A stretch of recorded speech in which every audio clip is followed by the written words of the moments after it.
Hər vaxtınız xeyir olsun. Bugün sizə iftarda bişirə biləcəyiniz pide resepti göstərəcəyəm. Qeyd edim ki, mən 2 cür hazırladım: kartoflu və qiyməli. Əvvəlcə xəmirin hazırlanması qaydasını göstərirəm. Una 2 stəkan ilıq su, maya, duz, şəkər tozu və duru yağ əlavə edərək yaxşıca qarışdırıram. Qarışdırıb həll etdikdən sonra əlimlə yoğurmağa başlayıram. Belə yumşaq xəmirimiz alındı. Xəmiri mayalanmağa göndərirəm. İndi isə içliyi hazırlayıram. 1 ədəd soğanı xırda-xırda doğrayıram.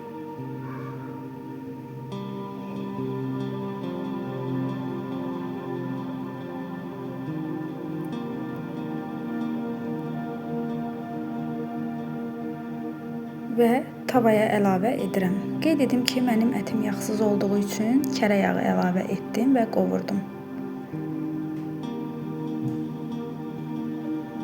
Ədviyyatları da əlavə etdikdən sonra tez-tez qarışdıraraq qovururam.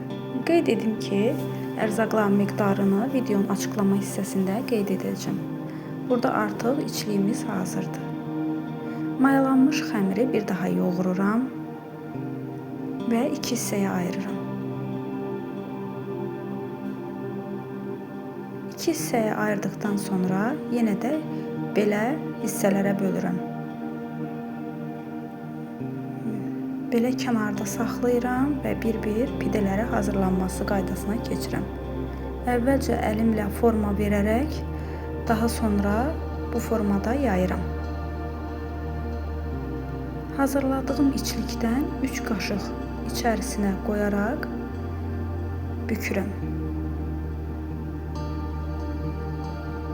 Qeyd edim ki, çalışın bu hissəni yaxşı bükün ki, sobada bişərkən açılmasın.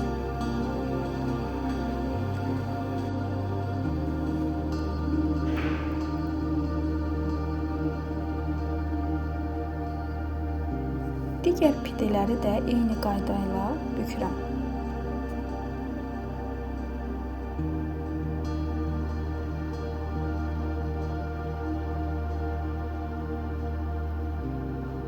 Burada da 3 qaşıq əlavə edərək pidəni hazırladım.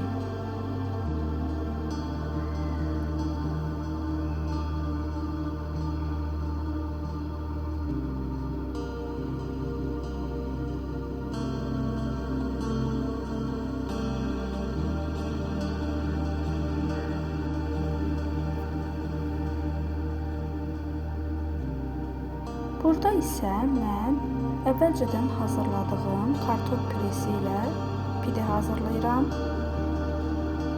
Siz təkcə qiymə ilə də edə bilərsiniz.